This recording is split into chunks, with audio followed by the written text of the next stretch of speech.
kusi kumengo haranyerera. Haranyerera. Oya nako hanyerera. Mufate. Ndakebo. Nenda kugata. Ndakumengo musi haranyerera kandi ntumeze ndakuhera. Nako hanyerera. Wena nutsi byo. Yo baba yo fata ndakije. Yo awuri maramata wewe. Ichara neza utekereza umuntu wapfundwa. Yo baba yo fata ndakije. Yo basi ndabatware ni ndakati imana ubona ukomege kuba muzana kandi twagira dushike none amazu singwariya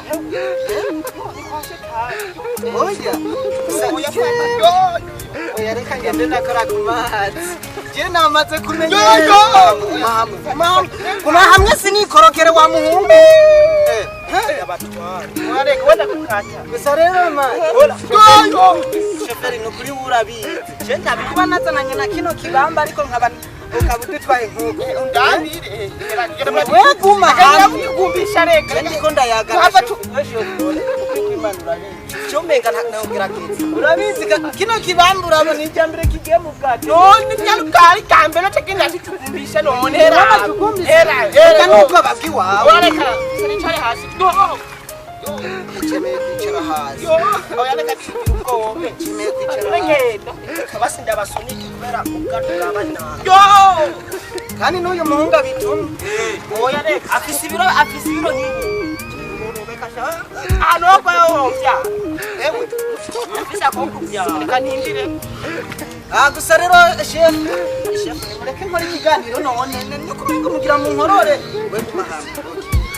Nagira ndababwire yuko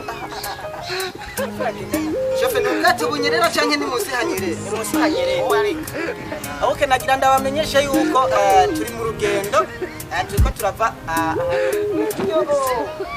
hariya mu Gasakasi imbere twayikasi ni mu kuzimu. So guys rero tubabwire yuko team Dabji bamaze kwibonera ahantu tugiye kubahereza igikorwa cyane sivyo kubahereza igikorwa cyambere cyo kwezi kwa gatatu tubashimire cyane kandi abantu mwama mudukurikirana muri ahatandukanye nibaze yuko rero wakibamba wamaze guteka nemeye wewe namukasi kibani namukashane wewe gusa rero nagira ndakubwiye yego cyane umunsi nongeye kuzanana n'iki kibamba yego turi kuzorabe cameraman nzongere kuzimuza ashaka mara